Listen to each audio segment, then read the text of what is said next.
tarde, senhoras e senhores.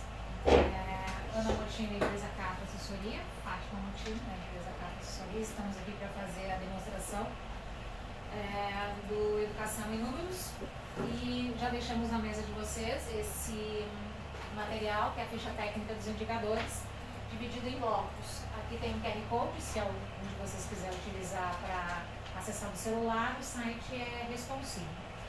Na ficha técnica vocês vão encontrar basicamente o que é possível informar do primeiro item da ficha técnica, é a descrição, o tipo de ferramenta utilizada, o que compõe a ficha técnica e na sequência os indicadores, o nome que nós utilizamos na nossa ferramenta, o conceito, metodologia de cálculo, da onde vem o dado, a fonte de dados e uma das interpretações possíveis.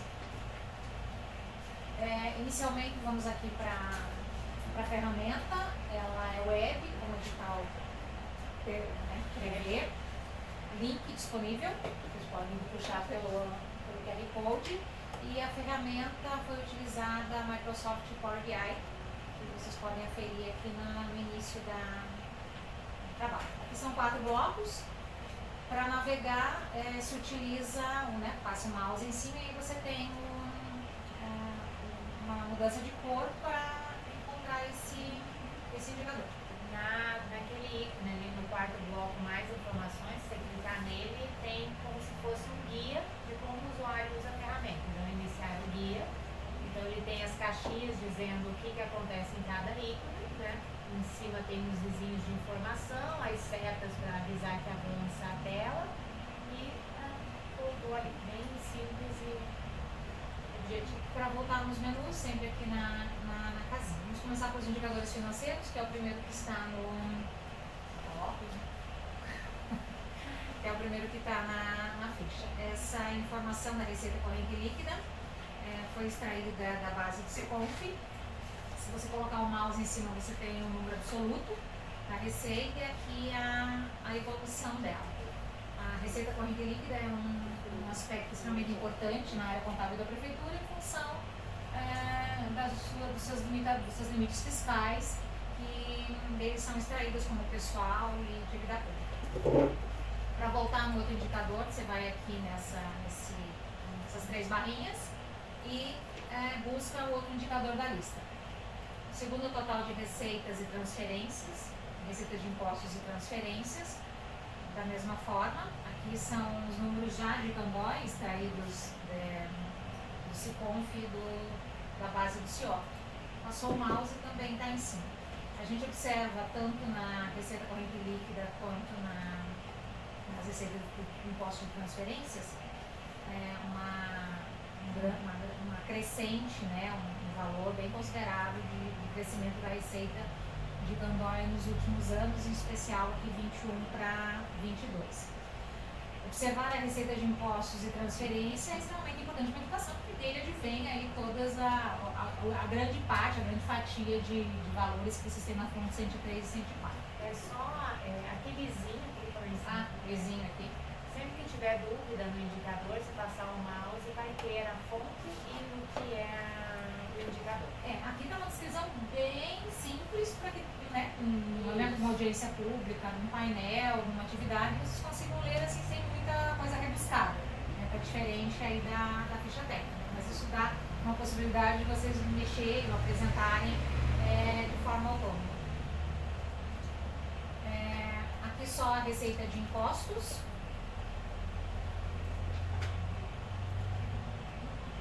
Receita de transferências constitucionais. Desse bloco de receitas é onde vem a dedução do Fundeb, que é um outro indicador. Então você tem primeiro as transferências e logo a dedução. Quanto vocês, cada vez que recebe ICMS, FPM, quanto é aprisionado e jogam para o Fundo Nacional e Estadual e depois Nacional do Fundeb. A receita total, então quanto volta para o município, tá? Aí vocês vão observar que tem 2 receitas, receita total e receita direta. Por que essa diferenciação? Muitos municípios, muitos municípios mais do norte, como a Receita, mais norte e nordeste mesmo, são municípios que acabam recebendo uma complementação, porque o valor de receita deles, de transferência, é muito baixa, então a receita total ela é diferente. Mas como vocês têm uma receita equilibrada, a receita direta que volta, ela é a mesma.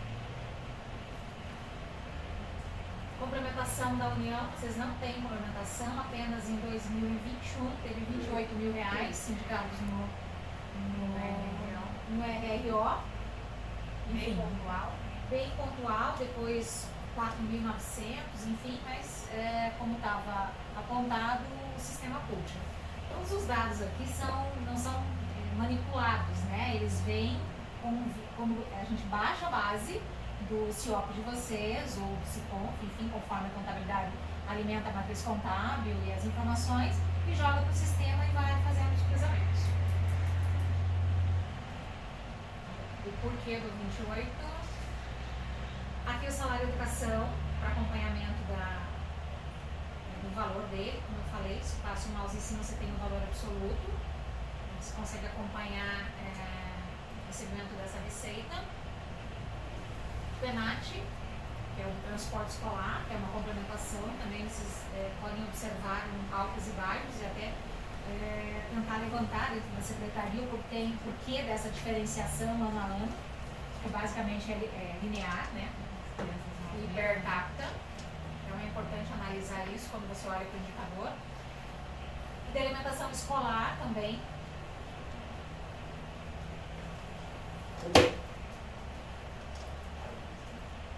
Aqui o percentual de remuneração no magistério.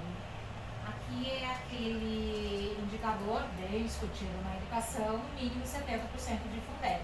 Então esse item ele vem lá do RRO, demonstrando que vocês têm um gasto um pouco mais de 80% do Fundeb com o professor e vem se mantendo na linha. Vocês não estão abruptamente crescendo esse valor dessa fatia do Fundeb. Em 2023 ficou em 81, baixou um pouquinho, mas se mantém nessa linha média. Na sequência, o percentual de aplicação e manutenção e desenvolvimento do ensino, né? Não precisa nem me dizer porque isso é importante, o mínimo é 25.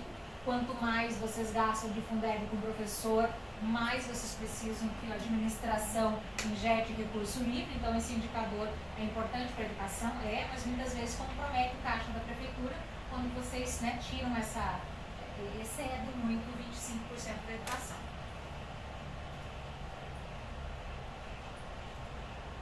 Aqui um número absoluto, a gente sempre gasta 30, então a gente não aplicou nada e a educação não aumentou a aplicação. Se você olhar o percentual, realmente é 30, vocês vêm há 10 anos aplicando 30. Mas em números absolutos, os valores são bem diferentes. Vocês vejam aqui, de 2020 para 2023, são 10 milhões a mais aplicados, 25% na educação obrigatória. Essa já é uma informação relevante em momentos de prestação de contas de gestão, vamos colocar assim.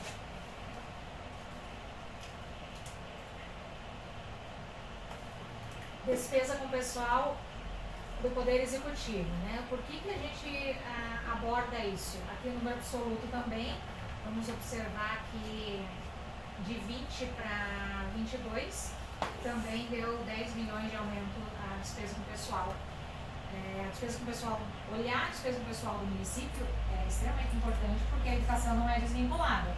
De alguma forma, o valor da educação está dentro do índice pessoal e a prefeitura precisa obedecer esse limite. Então, quando a gente olha para o macro, a gente precisa observar se o município não está extrapolando o seu índice, que está posto aqui logo na sequência.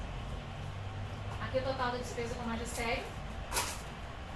Olha só, de 2020 para 2023, também teve um acréscimo de 3 milhões só na folha de pagamento do magistério. Agora, efetivamente, os percentuais. A despesa geral com o executivo, aqui é o índice fiscal, no artigo 19 lá na Lei 101, da Lei de Responsabilidade Fiscal, município pode, né, chegar a um teto de 49%, então vocês vêm numa linha de equilíbrio aí nos últimos 4 anos, na faixa de 42%. Aumentou o investimento em educação e conseguiu controlar a despesa do pessoal. Aqui o gasto, esse indicador ele diz o quê? Qual a fatia que o magistério abocanha de pessoal dentro do índice de pessoal da prefeitura. Então hoje vocês representam 25,7% de todo o gasto com pessoal do executivo. E é interessante porque vocês veem que o gasto com pessoal era maior antes e reduziu nos últimos 4 anos. E quando você olha para o magistério, ele era menor e ele aumentou dentro do nível do pessoal. Então, quer dizer, a valorização que a educação teve em relação a isso. Né? Aqui o investimento aluno, educação infantil, investimento aluno no ensino fundamental, ele foi descontinuado da base do CIOP, e é um dos indicadores discutíveis porque no manual do CIOP ele não diz qual a metodologia utilizada. Se você fizer uma per capita, uma continha de padeiro simples, você nunca chega no valor. Mas e aí, se você constrói uma escola naquele ano, todo aquele valor vai para o investimento aluno. Ele dá aquele pico e você perde a noção de qual é realmente o indicador. Né? Tirando os primeiros indicadores aqui de receita líquida, transferências, os demais todos foram retirados do CIOP.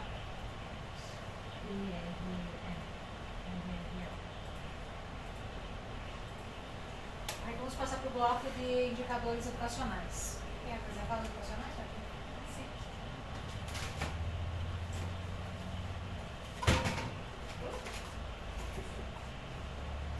A dinâmica de navegação é a mesma, né? Mas eu vou começar aqui para a gente pegar o primeiro indicador de total de matrículas. Então a gente tem as etapas, né? Se quiser olhar por etapa, a creche. Vai ter só o municipal, né? Porque estadual não convém análise, né, para o município. Então, pego para visualizar, vai ter o número de matrículas na creche no município. Então, aqui sempre vai ter no último ano, evidencializado a etapa, né, para chamar a atenção, porque a gente precisa sempre selecionar lá. Olhando aqui, vou colocar anos finais, por exemplo. Vocês não têm ensino de anos finais municipal. Existem municípios que têm, então a ferramenta já entende e deixa vermelho dizendo, vocês não têm, seleciona outra etapa. Então, anos iniciais. Então vocês têm uma queda no número de matrículas no decorrer dos anos, nos anos iniciais ali até o 5º ano. Próximo indicador, percentual de matrículas em área urbana. Vou deixar aqui a questão de anos iniciais também. Então, a maioria das matrículas de vocês estão na área urbana. Olhando aqui, percentual de matrículas em tempo integral. Então, esse também é um dado informado no censo escolar, que o censo escolar ele vai somar, a hora de preencher, vocês preenchem quantas horas as crianças ficam em atividade na escola. Então, o período integral oficial é a soma dessas quantidades de horas, de sala de aula e tempo e atividade complementar. Se ela somar mais que 7 horas, agora tem que lembrar até o número exato, ela é considerada integral, senão ela não é considerada integral. Então, esse percentual sai direto dessa informação de hora complementar.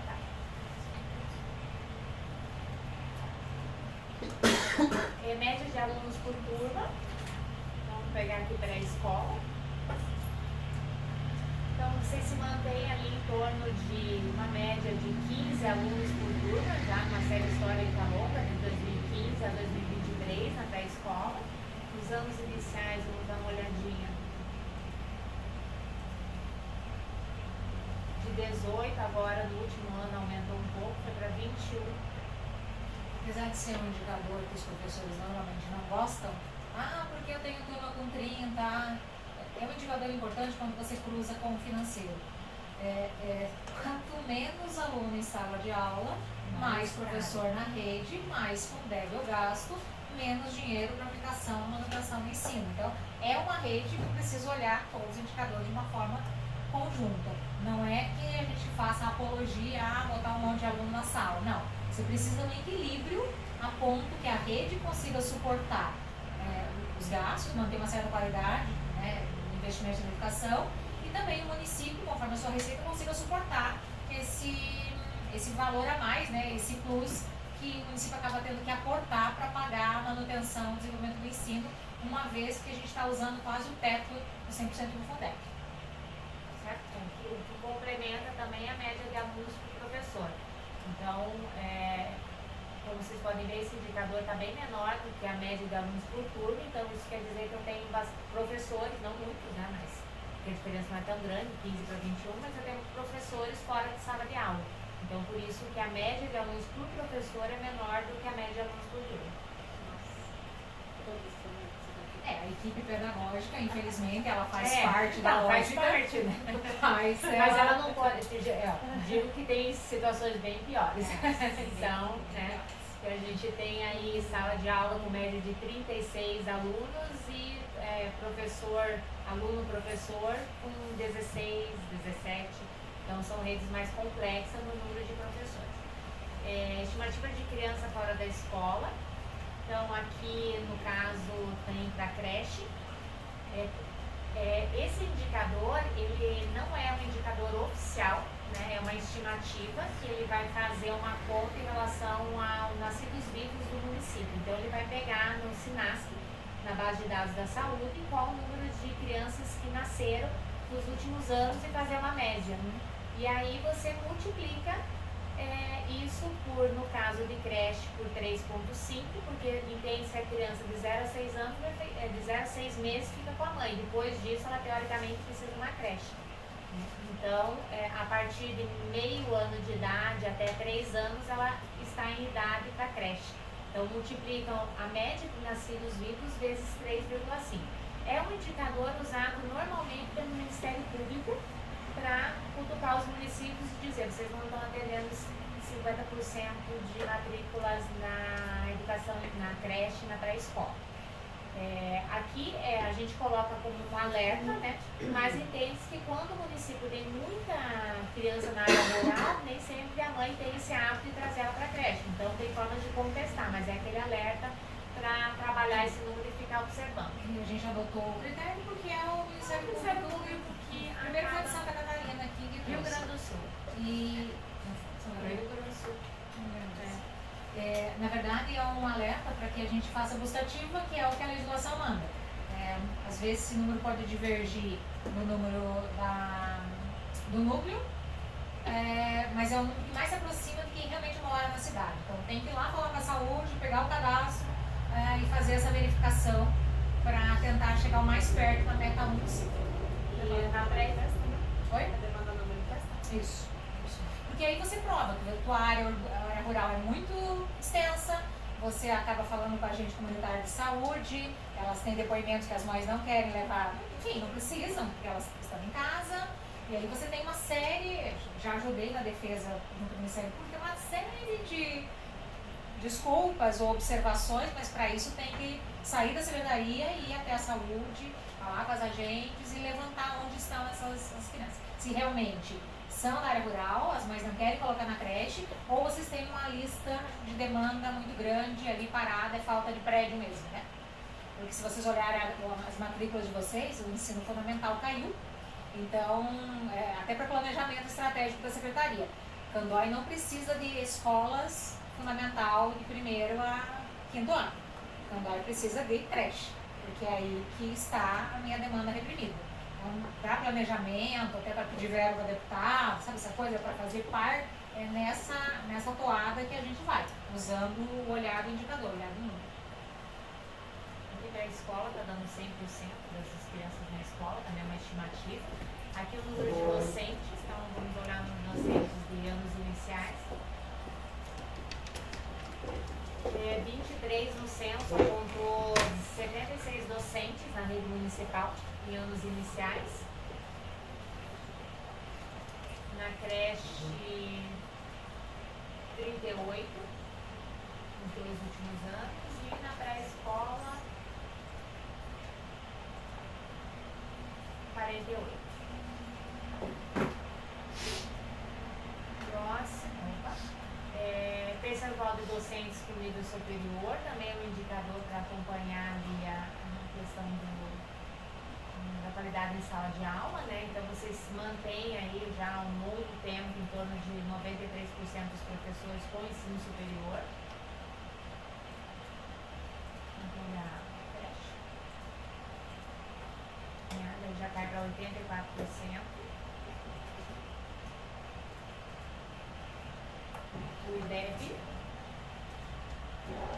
anos iniciais. O IDEB de vocês saiu ali de uma série histórica de 3,7, atingiu até 5,5 e em 2021 5, né? Vocês já devem saber o resultado do IDEB 2023, né? Já sabem quanto que foi? Para nós ainda não está liberado. 6? Ficou bonito? Ficou bonito o gráfico. Vai ficar bonito. Vai ficar bonito. A gente não sabe ainda porque não é. Eles mandam para vocês contestar. É 26 de junho. Isso. 26 de junho. No final. Aí a composição do IDEB, então a gente começa aqui com a nota de matemática, né, que imagino que todos sabem, mas o IDEB ali é uma ponderação da nota português e matemática, marca a taxa de aprovação. Então, vamos ver aonde que vocês subiram mais, foi matemática, português, ou depois Matemática. Matemática? Então, vocês estavam sempre crescendo, aí caiu ali em 2021. Vamos ver português. Vou comparar aqui, vou pular também, já aqui antes da pandemia, vocês já tinham caído um pouco em língua portuguesa, né? De 214 para 210 e continuaram caindo, 189.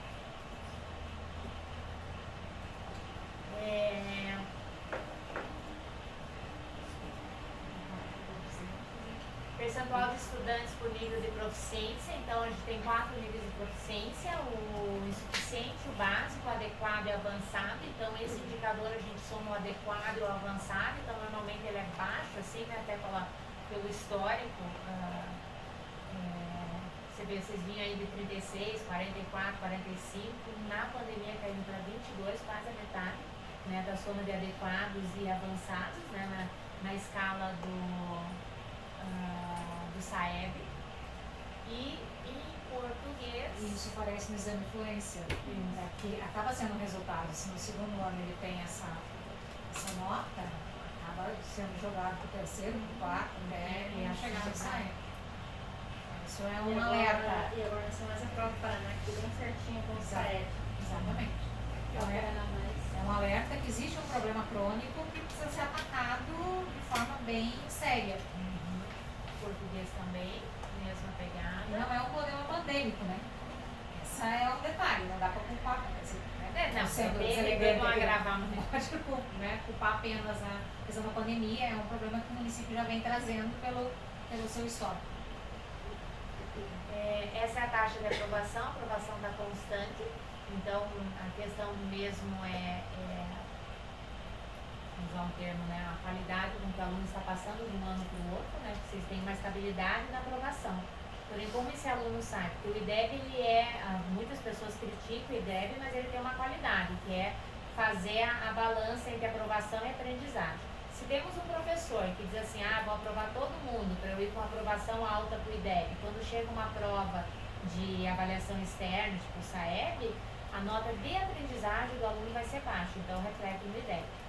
O contrário, o professor que retém, assim, eu só vou passar essa criatura quando ela aprender. Então, assim, na hora da avaliação externa, ele vai ter uma nota alta, porque ele só vai passar de ano ele sabendo realmente. Mas a aprovação é baixa e o IDEB também vai sentir isso. Então, esse equilíbrio entre aprovação e aprendizagem é super importante. O IDEB reflete isso. Taxa de reprovação, né, vai ser pequena. Então, como é pequena, essas escalas aqui acabam ficando bem exageradas. Abandono, vamos olhar aqui a taxa de abandono. Taxa de abandono é bem pequena para vocês, que é bem bom. Vamos para o próximo aqui. E percentual de distorção idade séria, né? Que aí já está um pouco alta, né? 9,6%, né? Mantém ali mais ou menos 10%. E é um indicador que está bem correlacionado na literatura com as notas de IDEB e aprendizagem. Os órgãos de controle, tanto o Ministério Público como o Tribunal de Contas, têm dado atenção ao abandono, perguntando o que nós das secretarias estamos fazendo para reduzir essas taxas, e a distorção da mesma forma. Então, são dois indicadores bem importantes da secretaria ter um pouco mais de atenção. Aqui você tem o outro bloco, que é o bloco das escolas. Nesse bloco você tem 3 grupos: acessibilidade, estrutura e internet. Acessibilidade, aqui em cima, acessibilidade inexistente. Aí banheiro, corrimão, piso, esses indicadores são importantes não apenas para o planejamento, mas tem que olhar para eles e dizer assim, olha, né, o que o MEC entende como indicador de qualidade em termos de estrutura, acessibilidade nas escolas. E a gente tem que perseguir essa meta. Outro ponto que é bastante discutido, assim, às vezes a diretora preenche no desleixo o censo escolar. Você fala assim, não, Ana Maria, lá tem banheiro nessa escola aqui, Francisco Bueno, tem banheiro na coordenação especial. Alguém não preencheu o censo. Aí a gente abre o censo, olha a linha lá e chama atenção, demonstra, porque é uma questão de sensibilizar, de educar mesmo. Elas precisam sim fazer o preenchimento do censo com o máximo de cuidado possível, porque 1, 2 alunos que elas deixam de fora é dinheiro lá no caixa, né?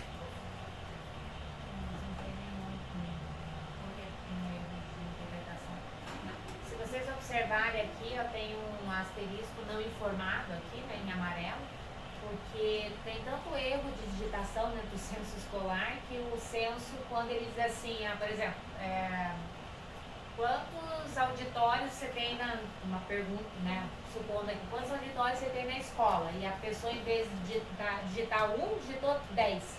E aí vê que é uma escola de rural de 30 alunos. Pontinho de exclamação, porque ele não coloca 0, porque ele não conhece a escola, vai que tem um auditório.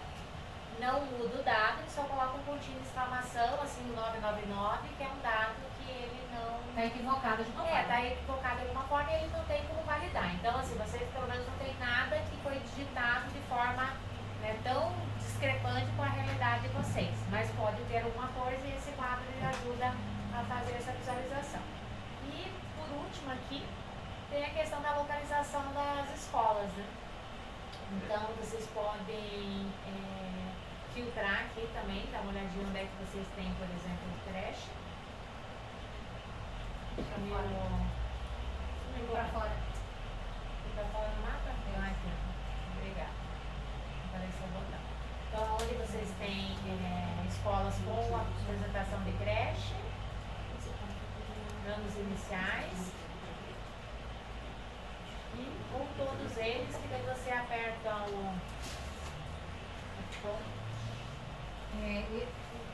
alguns municípios usam esse mapa para sobrepor o mapa do tributário, mapas que podem dizer aonde serão feitos novos loteamentos, demonstrar uma grande aglomeração de população para justificar a construção de creche, escola, enfim, até para observar o todo do município, como está a rede, até o mapa de linhas, enfim, de linhas de transporte escolar. Seria isso. Vamos mostrar o do Pará. Ali foi um atendimento dos indicadores, mas é possível a gente pegar os indicadores de vocês, a gente trouxe uma base de teste de outro estado, como que a gente pode posicionar o município de Candói perto de outros municípios. Porque a gente fala assim, a gente gasta 30% e daí, né? Então, quando você se posiciona perto de outros municípios, e aí, né, a gente vai fazer o do Paraná para vocês. Do Pará. Aqui é o do Pará, é base teste, mas a gente vai fazer o do Paraná para que você se posicione. Não é se comparar, mas é importante que a gente observe em quais municípios estão as mesmas condições. E até casos exitosos, né? Como que a gente pode chegar lá e buscar uma experiência bacana, com valor menor, enfim. Esse foi um trabalho realizado para a Fundação Vale, Instituto Natura, então indicadores educacionais. Eu vou pegar só um exemplo aqui de número de média de aluno por turno, só para a gente olhar aqui. Então, isso aqui está pegar creche e vou pegar pré-escola aqui, para ter uma ideia. Então, você consegue ver o estado todo, né, onde estão os maiores indicadores de média aluno por turma. Então, esse foi um trabalho feito pela Secretaria Estadual do Pará, onde eles queriam olhar como é que está a digitação do censo, entender um pouco mais os dados. O Instituto Natura e Vale investe no estado do Paraná, então eles queriam conhecer mais os municípios para dizer onde eles iam aportar recurso para a estrutura escolar. Então, eles usaram esse mapa. Então, você consegue ver aqui, né, os municípios que estão precisando mais de vagas, assim como aqueles que estão com pouco alunos por turno. Você consegue fazer toda essa visualização. E aí, aqui no final, vou pular porque os indicadores são o mesmo. Tem uma pesquisa por município aqui, vou pegar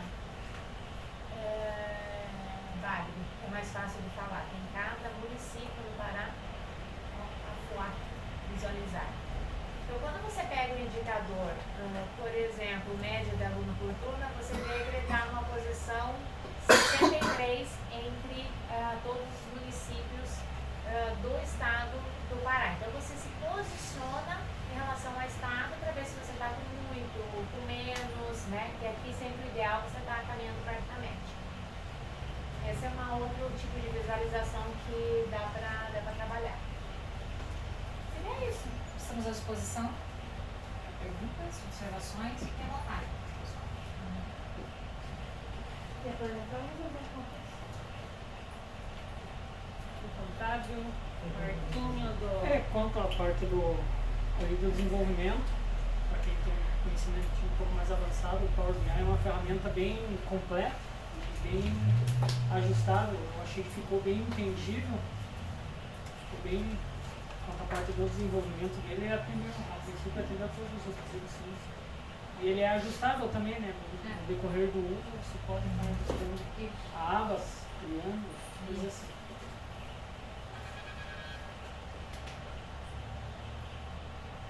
Meninas, a questão do indicador da creche, ficou claro?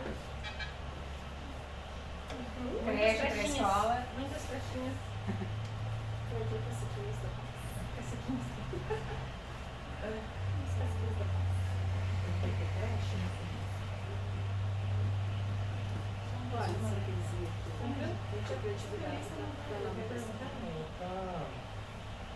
É uma ferramenta bastante interessante, tem muita utilidade, tem uns números bem legais e bacana.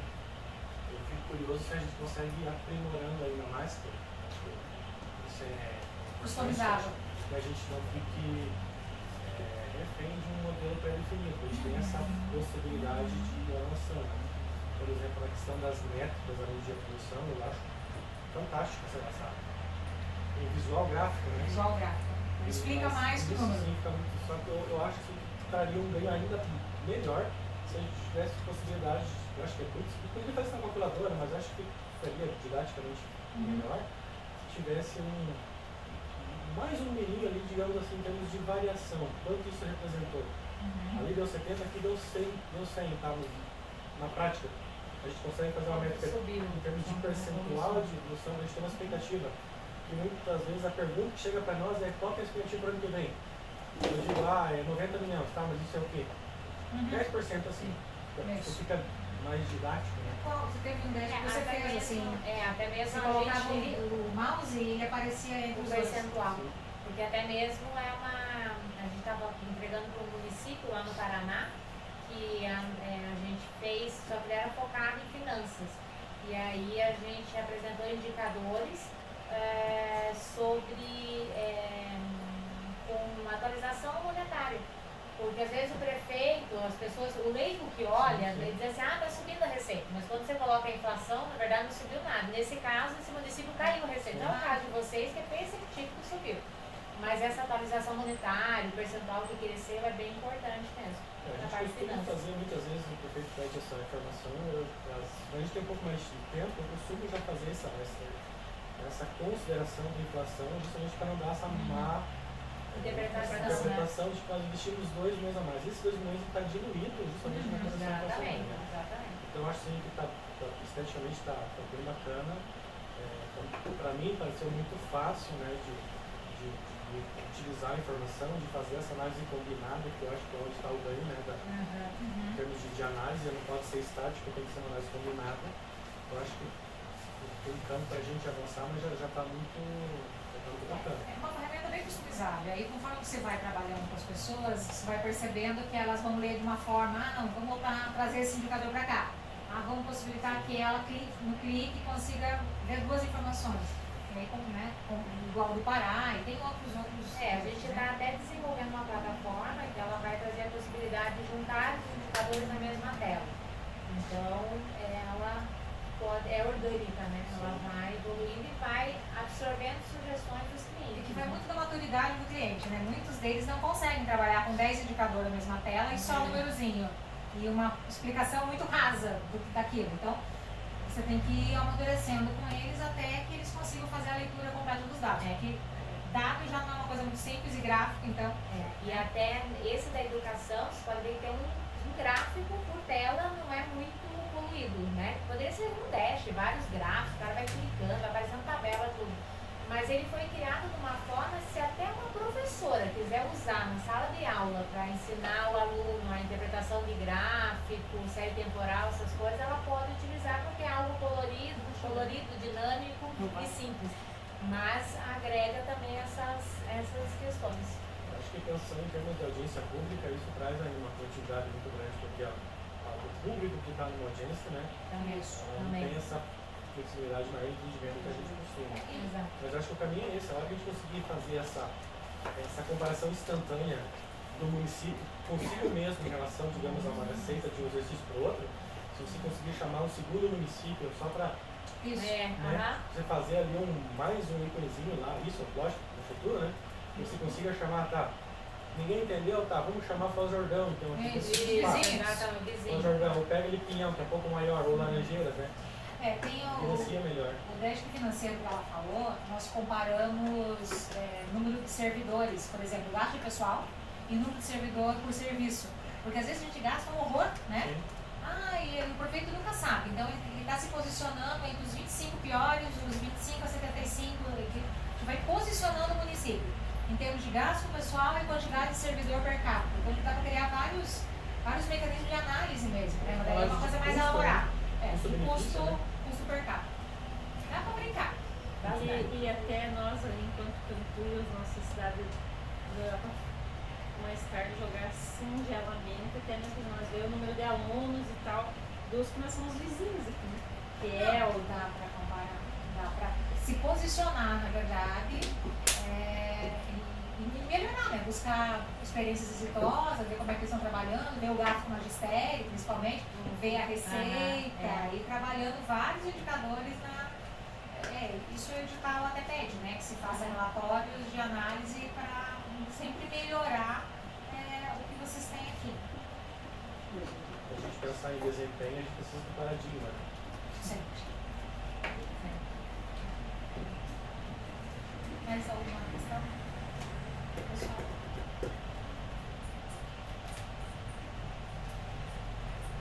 Tranquilo? Podemos dar por encerrada? Obrigada pela atenção. Obrigada.